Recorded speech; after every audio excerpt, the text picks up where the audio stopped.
Guillaume Frémont, je suis artiste indépendant et je travaille donc au sein du collectif Plus de couleurs, qui est donc à l'initiative du projet du Maillet-Brézé, de cette fresque sur le Maillet-Brézé, qui s'insère, elle, dans un festival qui s'appelle donc Teenage Kicks, qui est un festival qui a débuté à Rennes en 2013, à l'initiative de l'association Graffitim, et qui nous ont missionnés cette année, en 2015, pour développer leur festival également aussi à Nantes, donc avec la réalisation de cette œuvre sur le Maillet-Brézé. C'est une façon un peu de marquer le coup pour le lancement du festival à Nantes, si je comprends bien. C'est ça, on s'est vraiment concentré sur ce bateau parce que donc le festival est assez riche, il représente les arts urbains de manière assez large à travers des expositions, des installations, du muralisme.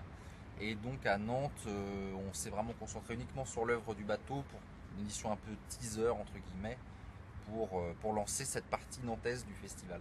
Alors l'idée, c'est vraiment de créer une fresque sur le Maillet-Brézé en s'appuyant sur un ancien camouflage qui a été inventé pendant la Première Guerre mondiale par un artiste engagé pendant la Première Guerre mondiale, qui était donc ça s'appelle le razzle dazzle, ce type de camouflage, qui était un camouflage contrairement au camouflage comme on l'entend aujourd'hui, qui a pour but de dissimuler les choses du regard.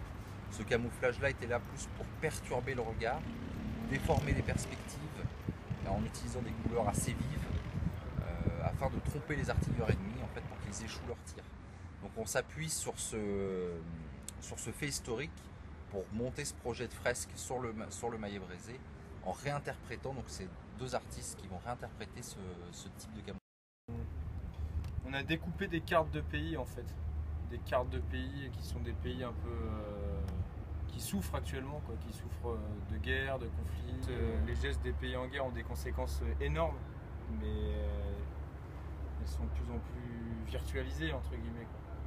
Donc, du coup, nous on voulait montrer à quel point le rapport d'échelle était faussé maintenant. C'est comme si on avait découpé radicalement au cutter dans la carte du monde et qu'on avait rapproché des pays. En gros, c'est pour montrer les phénomènes de déplacement de population, de flux migratoires, d'avancée des peuples, de colonisation, toutes ces choses-là, quoi. Là, les artistes ont plus joué sur les contrastes et les formes plutôt que sur les couleurs du bateau, même si sur la fin, il va prendre une couleur assez vive avec un rouge assez vif. Mais sinon, ici, on est plutôt sur une partie assez bleutée et violette.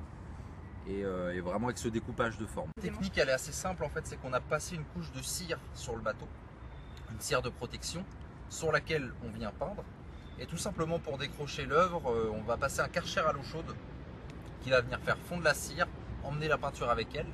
On va récupérer donc avec une pompe, et pour toute la partie coque avec un système de gouttière et une pompe, on emmènera donc toutes les eaux usées dans des tonnes qu'on envoie au recyclage.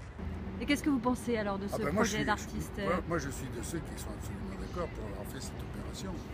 Parce que d'abord, d'une part, on parle de nous, c'est déjà le premier point. Deuxième point, c'est la reproduction d'œuvres qui a été faite pendant la Première Guerre mondiale pour camoufler les bateaux des sous-marins allemands. Au sein de l'association, ça suscite le même type de débat ou pas? Pas du tout. Pas du tout. Non, tout le monde est unanime à dire qu'il fallait faire quelque chose pour qu'on parle du bateau d'abord.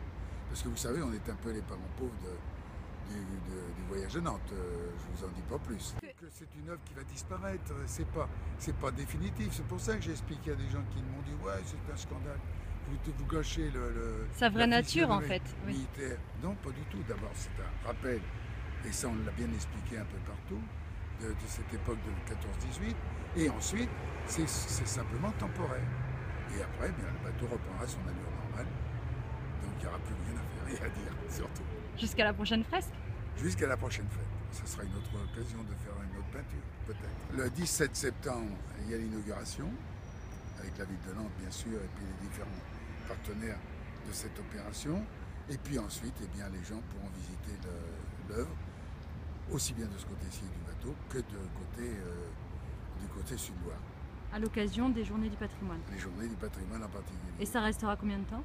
Alors, en principe, 3 mois, et puis peut-être renouvelable, un autre trimestre.